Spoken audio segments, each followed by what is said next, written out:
நான் நடிகர் திலகம் சிவாஜி கணேசனுடைய ரசிகன். அப்படி இருந்து கூட எம்ஜிஆர் நடித்த 1000ல் ஒருவன் திரைப்படத்தை இதுவரை 25 தடவை பார்த்துருக்கேன். இன்னும் சொல்ல போனால் சிவாஜி சார் படத்தையே இவ்வளோ தடவை நான் எந்த படத்தையும் பார்த்ததில்லை.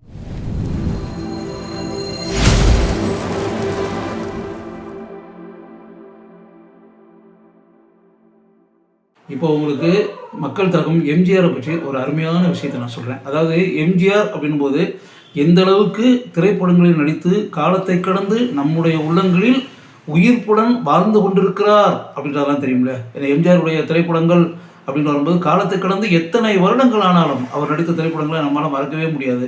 சுருக்கமாக சொல்லப்போனால் நான் நடிகர் திலகம் சிவாஜி கணேசனுடைய ரசிகன். அப்படி இருந்து கூட எம்ஜிஆர் நடித்த 1000ல் ஒருவன் திரைப்படத்தை இதுவரை 25 தடவை பார்த்துருக்கேன்.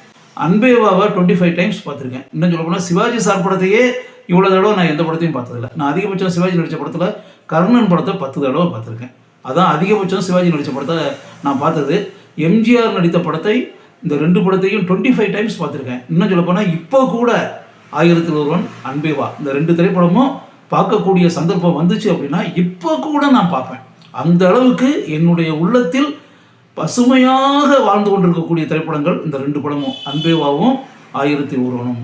அப்போ யோசித்து பாருங்கள், ஒரு சிவாஜி ரசிகனான என்னுடைய மனதிலேயே எம்ஜிஆர் நடித்த அந்த 2 திரைப்படங்களும் அப்படியே காலத்தை கடந்து வாழ்ந்து கொண்டிருக்கின்றன அப்படின்னா அதிலிருந்து புரிஞ்சுக்கங்க. அப்போ எம்ஜிஆர் எந்த அளவிற்கு தன்னுடைய ஆழமான முத்திரையை அந்த படங்களில் பதித்திருப்பார் அப்படின்னு. எம்ஜிஆர் நடித்த எல்லா படத்தையுமே நான் பார்த்துருக்கேன்.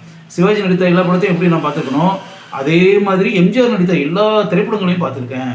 அப்படி இருக்கக்கூடிய ஒரு சூழ்நிலையில் திரைப்படங்களில் நடிப்பதை தாண்டி எம்ஜிஆர் செய்த ஒரு அருமையான காரியத்தை உங்களுக்கு நான் சொல்ல வேண்டியது என்னுடைய கடமை. ஏன்னா இதெல்லாம் எம்ஜிஆர் நடித்த படம் அப்படின்னா நீங்கள் தியேட்டரில் பார்க்கலாம், இல்லாட்டினா ஓடிடி பிளாட்ஃபார்மில் பார்க்கலாம், இல்லாட்டினா தொலைக்காட்சியில் பார்க்கலாம். அதெல்லாம் படங்களை பார்த்துடலாம். இந்த படங்களை தாண்டி திரைக்கு பின்னால் அப்படின்ற சில விஷயங்கள் இருக்குல்லையா, எம்ஜிஆர் செய்த நல்ல காரியம் அப்படின்றதுல அதை நிச்சயமாக இன்னைக்கு இருக்கக்கூடிய தலைமுறை தெரிஞ்சுக்கணும் அப்படின்றது பதிவு செய்ய வேண்டியது ஒரு பத்திரிகையாளர் என்ற முறையில் என்னுடைய கடமை.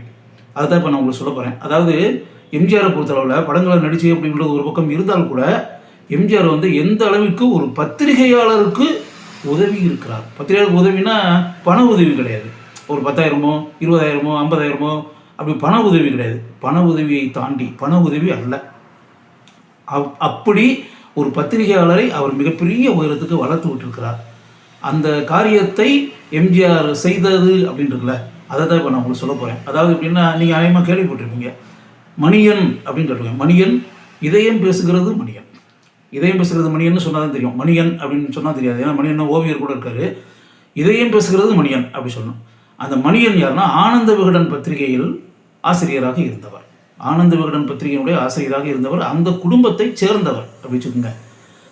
அவர் ஆனந்த விகடன் பத்திரிகையிலிருந்து அந்த பணியாற்றி கொண்டு இருக்கும்போது அதில் இதயம் பேசுகிறது அப்படின்ற பேரில் பயண கட்டுரைகள் எழுதுவார். இப்போ நீங்கள் இப்போ அமெரிக்காவுக்கு போகிறது, ஆஸ்திரேலியாவுக்கு போகிறது, சிங்கப்பூருக்கு போகிறது, மலேசியாவுக்கு போகிறது, ஃப்ரான்ஸுக்கு போகிறது, இட்டாலிக்கு போகிறது, கனடாவுக்கு போகிறது, அப்போ துபாய்க்கு போகிறதுன்றது சாதாரண மேட்டர் ஆகி போச்சு. வேலைக்காக அப்படின்னு அமெரிக்காவில் எவ்வளோ பேர் இருக்காங்க, இங்கிலாண்டில் லண்டனில் எவ்வளோ பேர் இருக்காங்க, ஸ்வீடனில் எவ்வளோ பேர் இருக்காங்க இந்தியர்கள், ஆஸ்திரேலியாவில் எவ்வளோ பேர் இருக்காங்க, கனடாவில் எவ்வளோ தமிழர்கள் வாழ்ந்துக்கிட்டு இருக்காங்க அப்படின்றதெல்லாம் இன்றைக்கி சாதாரண மேட்ரு. அப்படியே ஏர்போர்ட்டுக்கு போயாச்சுன்னா துபாய்க்கு போகிறதும் வர்றதும் ஏதோ பக்கத்து ஊருக்கு போகிறது மாதிரி போயிட்டு அப்படின்ற சூழ்நிலை இன்றைக்கு உண்டாயிருச்சு. ஆனால் அந்த காலத்தில் ஒரு 45 ஆண்டுகளுக்கு முன்னாடி அப்படின்னு வரும்போது, 45-50 வருஷத்துக்கு முன்னாடி வெளிநாடுகளுக்கு பயணம் செய்வது அப்படின்ற சும்மா சாதாரண விஷயம் கிடையாது. ஃபாரினுக்கு போய் பயணம் செய்து அப்படின்னு அப்படிப்பட்ட ஒரு காரியத்தை செய்தவர் மணியன். வெளிநாடுகளுக்கு நிறைய பயணம் செஞ்சு அந்த இடங்கள்லாம் பார்த்து அப்படின்றதோடு நிற்காமல் ஆனந்த விகடனில் இதயம் பேசுகிறது அப்படின்ற பேரில் இந்த பயண கட்டுரைகள் ரெகுலராக எழுதுவார். ஒவ்வொரு நாட்டுக்கு போயிட்டு அவர் போகாத நாடுகளே இல்லை அப்படிங்களேன். ஐரோப்பிய நாடுகள் எல்லா நாடுகளுக்கும் போயிருக்காரு, ஆப்பிரிக்கா நாடுகளுக்கு போயிருக்காரு, எல்லா நாடுகளுக்கும் போயிருக்காரு. அது போயிட்டு வந்த உடனே ஒவ்வொரு நாட்டுக்கும் இவர் போனது, அந்த அங்கே இருக்க காட்சிகளை பார்த்தது, மக்களை சந்தித்தது, கடை வீதிகளுக்கு போனது, கட்டிடங்களை பார்த்தது, ஆலயங்களுக்கு சென்றது, அங்கே பார்த்த முக்கியமான நபர்களை சந்தித்து பேசியது, உரையாடியது, இந்த மாதிரி அங்கே இருக்கக்கூடிய ஒரு மாறுபட்ட அனுபவங்கள் அப்படின்னு இருக்குல்ல, இதையெல்லாம் அவர் ரெகுலராக ஆனந்த விகடனில் எழுதிக்கிட்டு இருப்பார். அந்த ஆனந்த விகடனில் அந்த கட்டுரையெல்லாம் வந்துகிட்டு இருக்கும்போது, நான்லாம் காலேஜ் ஸ்டூடெண்ட்டு, கல்லூரியில் மதுரையில் நான் படிச்சுட்டு இருக்கும்போது அந்த ஆனந்த விகடன் புக்கை வாங்கி அப்படி ரெகுலராக படிப்போம். அதுக்கு இதயம் பேசுகிறதுன்னு சொல்லிட்டு அதுக்கு பேர் வச்சு அந்த கட்டுரைக்கு பேர். அதனால ஒரு இதயம் பேசுகிறது மணியன் அப்படின்னு ஆகிடுச்சு. அது போக இருக்கட்டும். அதுபோல் அங்கேருந்து பிரிஞ்சு வந்த பிறகு அவர் பத்திரிகை வந்து அவரே பப்ளிஷர் எடிட்டர், அவரே சொந்தத்தில் ஒரு பத்திரிகை ஆரம்பித்தார். அந்த பத்திரிகை பேரே இதயம் பேசுகிறது. ஏன்னா இதயம் பேசுகிறது மணின்றது பாப்புலர் ஆகிட்டதுனால அந்த இதயம் பேசுகிறதுன்ற பேர்லேயே அவர் பத்திரிகை ஆரம்பித்து கிண்டியில் வந்து அந்த பத்திரிகை அலுவலகம் ஸ்பிக் பில்டிங் இருக்குல்ல, அதில் தான் அதனுடைய அலுவலகம் அது ஆரம்பித்து அதுவும் வெற்றிகரமாக அந்த பத்திரிகை நடந்துச்சு. அவரே அந்த பத்திரிகையினுடைய ஆசிரியர், அந்த பத்திரிகையினுடைய ஓனர் அப்படி வச்சுக்கோங்களேன். இது மணியனை பற்றி நீங்கள் தெரிஞ்சுக்கணும் அப்படின்றதுக்காக நான் சொன்னது. இதயம் பேசுகிறது மணியனை பற்றி அந்த கட்டுரைகளை, பயண கட்டுரைகள் அந்த காலத்தில் தனியாகவும் புத்தகமாகவும் வந்திருக்கு. புத்தகமாகவும் வந்து மக்கள் வந்து விரும்பி படித்து அந்த நாடுகளுக்கு நேர்லேயே போய் அப்படின்ற அளவுக்கு அந்த ஏன்னா புகைப்படங்களோடு வரும். அந்த அனுபவங்கள்லாம் மக்களுக்கு கிடைச்சி அந்தந்த நாடுகளுடைய வரலாறு, அந்தந்த நாட்டில் இருக்கக்கூடிய முக்கியமான விஷயங்கள் இதெல்லாம் தெரிஞ்சுக்கிறதுக்கான மிகப்பெரிய வாய்ப்பை மணியன் அந்த கட்டுரைகளின் மூலம் உருவாக்கி கொடுத்தார். எம்ஜிஆர் அதே மாதிரி எம்ஜிஆருக்கு அவர் நெருங்கிய நண்பர். அவர் நண்பர் வந்து எம்ஜிஆருக்கு நெருங்கிய நண்பர். எம்ஜிஆருக்கு அவர் மேலே அளவற்ற அன்பு பாசம். அதே மாதிரி மணியனுக்கு எம்ஜிஆர் மேலே அளவற்ற மதிப்பு மரியாதை. அப்படி இருக்கக்கூடிய ஒரு சூழலில் உலகம் சுற்றும் வாலிபன் படம் எம்ஜிஆர் வந்து ஃபாரினில் போய் ஷூட் பண்ணார். வெளிநாடுகளில் பேங்காக்கில் போய் எடுத்தார். ஜப்பானில் போய் எக்ஸ்போ 70 அப்படின்னு சொல்லிட்டு அப்போ பொருட்காட்சி ஒன்று இருந்துச்சு. எக்ஸ்போ 70 அந்த 1970 வருஷம் நடந்ததுனால எக்ஸ்போ 70ன்னு சொல்லி ரொம்ப ஃபேமஸ்ஸு. அதில் வந்து எம்ஜிஆர் போய் அதில் ஒரு பாடல் காட்சியெல்லாம் படமாக்கி அப்படின்ற தாய்லாண்டில் எல்லாம் போய் ஷூட் பண்ணி அப்படி அந்த வெளிநாடுகளில் படப்பிடிப்பு நடத்தி அப்படின்னு இருக்குல்ல, அதில் வந்து ஆக்சுவலாக அவருக்கு இதயம் பேசுகிறது மணியன் வந்து பெரிய அளவில் உதவியாக இருந்தார். ஏன்னா அவர் ஏற்கனவே அந்த நாடுகளுக்கெல்லாம் அவர் போயிருந்ததுனால எம்ஜிஆருக்கு வந்து அந்த படப்பிடிப்பு நடத்துவதற்கு அங்கே வந்து அந்த உரிமைகள் வாங்கி அனுமதி வாங்கி அப்படின்றதுல அந்த மாதிரி சில விஷயங்களுக்கெல்லாம் எந்தெந்த இடங்களெல்லாம் படப்பிடிப்பு நடத்தலான்ற ஒரு ஐடியாக்கள், இந்த மாதிரி பல விஷயங்களை இதயம் பேசுகிறது மணியன் எம்ஜிஆருக்கு கொடுத்து உலகம் சுற்றுப்பாதையினுடைய அந்த வளர்ச்சியில் மணியனுடைய பங்கு பெரிய பங்கு. அந்த படப்பிடிப்பு நடத்தக்கூடிய இடங்களில் அவருடைய ஆலோசனைகள் பெரிய அளவில் எம்ஜிஆருக்கு உதவியாக இருந்தன. இது உலகம் சுற்றுப்பாதையின் படத்துக்கு பின்னாடி இருக்கக்கூடிய ஒரு சுவாரஸ்யமான சம்பவம். இதெல்லாம் ஒரு பக்கம் இருந்தால் கூட இதயம் பேசுகிறது மணியன் அவருக்கு ரொம்ப பழக்கம் அப்படி இப்படின்ற ஒரு விஷயம் இருக்கிறதுனால வெறுமனே நண்பராக மட்டுமே காலம் ஃபுல்லாக வச்சுக்கிட்டே இருக்க முடியுமா? அப்படி இருக்கக்கூடாது. அதை தாண்டி அந்த தன் நண்பனான இதயம் பேசுகிறது மணியனுக்கு ஒரு உயர்வை தர வேண்டும் அப்படின்னு சொல்லி மனப்பூர்வமாக ஆசைப்பட்டார் மக்கள் திலகம் எம்ஜிஆர்.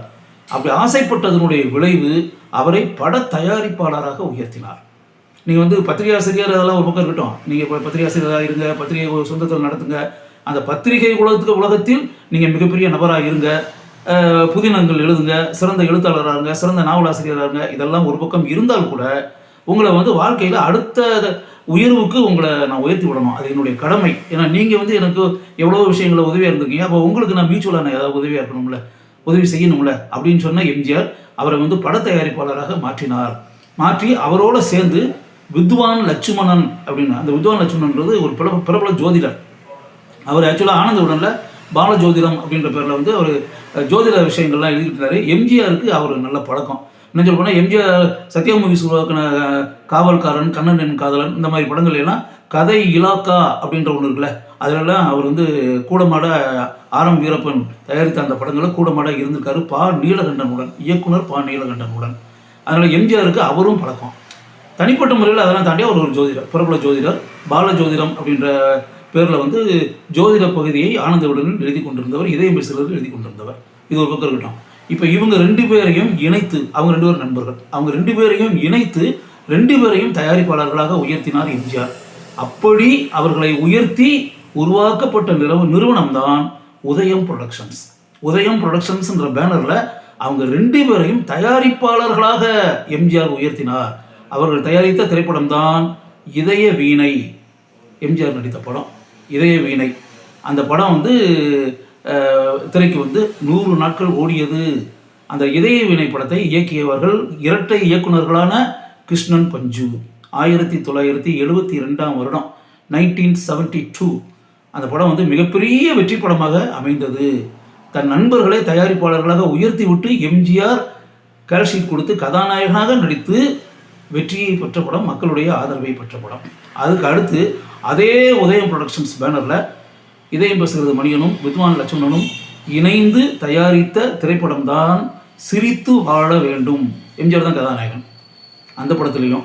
அந்த படத்தை இயக்கியவர் ஆனந்த விகடன், எஸ்.எஸ். பாலன், பாலசுப்ரமணியம் அப்படின்றவங்கள அவர் தான். அதான் எஸ்.எஸ். பாலன், எஸ்.எஸ். வாசனுடைய மகன் ஆனந்த விகடன் பத்திரிகையினுடைய ஆசிரியர். அவர் தான் அந்த படத்தினுடைய இயக்குனர். அந்த படத்தை இயக்கினார். அதுவும் 100 நாட்கள் ஓடி சாதனை புரிந்தது. சிரித்து வாழ வேண்டும். அதுக்கு அடுத்து அதே உதயம் ப்ரொடக்ஷன்ஸில் எம்ஜிஆர் கால்ஷீட் கொடுத்து இதயம் பேசுகிறது மணியனும் வித்வான் லட்சுமணனும் தயாரித்த திரைப்படம் பல்லாண்டு வாழ்க. அந்த பல்லாண்டு வாழ்க அப்படின்றது தோ ஆன்கேன் பாராஹாத் அப்படின்ற இந்தி திரைப்படத்தினுடைய ரீமேக். அந்த இந்தி திரைப்படம் வி சாந்தாராம் கதாநாயகனாக நடித்து இயக்கி தயாரித்த திரைப்படம். அந்த திரைப்படம் தமிழில் பல்லாண்டு வாழ்க என்ற பெயரில் தயாரிக்கப்பட்டது. அந்த படத்தை எம்ஜிஆருடைய பல படங்களை இயக்கி இருக்கும் கே சங்கர் இயக்கினார். பல்லாண்டு வாழ்க சிறை கைதிகள் 6 சிறை கைதிகளை, குற்றவாளிகளை, பல தவறான சமூக விரோத செயல்களை செய்த அந்த 6 பேரையும் திருத்தி நல்ல மனிதர்களாக சிறை அதிகாரியாக இருக்கும் எம்ஜிஆர் எப்படி மாற்றுகிறார், அதான் படத்தினுடைய கதை. அதான் பல்லாண்டு வாழ்க. அந்த படமும் வெற்றி படமாக அமைந்தது. இப்படி தனக்கு நெருங்கிய நண்பர்களாக இருந்த இதயம் பேசுகிறது மணியனையும் வித்வான் லட்சுமணனையும் தயாரிப்பாளர்களாக உயர்த்தி வாழ்க்கையில் மிகப்பெரிய மதிப்பையும் மரியாதையும் கௌரவத்தையும் உண்டாக்கி கொடுத்தவர் மக்கள் திலகம் எம்ஜிஆர். ஏன்னா எம்ஜிஆர் நடிச்ச படங்கள்லாம் நீங்கள் பார்த்துக்கிட்டே இருப்பீங்க. இதையெல்லாம் தாண்டி எம்ஜிஆர் தன் நண்பர்களை எவ்வளவு பெரிய உயரத்தில் அமர வைத்திருக்கிறார். அப்படி அமர வைத்து அவர்களுக்கு வாழ்க்கையில் மிகப்பெரிய மதிப்பை உண்டாக்கி கொடுத்திருக்கிறார். அந்த உயரத்தில் உட்கார வைத்து எம்ஜிஆர் எப்படி அழகு பார்த்திருக்கிறார் அப்படின்றத அந்த விஷயம் இல்லையா, அதை நான் கட்டாயம் இன்னைக்கு இருக்கக்கூடிய யங் ஜெனரேஷன் நீங்கள் தெரிஞ்சுக்கணும் அப்படின்னு சொல்லி ஆசைப்பட்டேன். அந்த ஆசைப்பட்டது அப்படின்னா அதை நான் சொல்லி ஆகணும்ல, சொன்னால் தானே உங்களுக்கு தெரியும். அதனால் எம்ஜிஆர் பண்ண மிக அருமையான ஒரு காரியம். அப்படிப்பட்ட உன்னதமான செயலை நீங்கள் தெரிந்து கொள்ள வேண்டும் என்பதற்காக இங்கு நான் இதை பதிவு செய்கிறேன். இதே மாதிரி பல நல்ல காணொலிகளுடன் உங்களை நான் சந்திச்சுட்டே இருப்பேன். மீண்டும் ஒரு அருமையான காணொலியுடன் உங்களை நான் சந்திக்கிறேன். இப்போதைக்கு உங்களிடமிருந்து விடைபெற்றுக் கொள்வர் உங்களுடைய அருமை நண்பரான சுரா.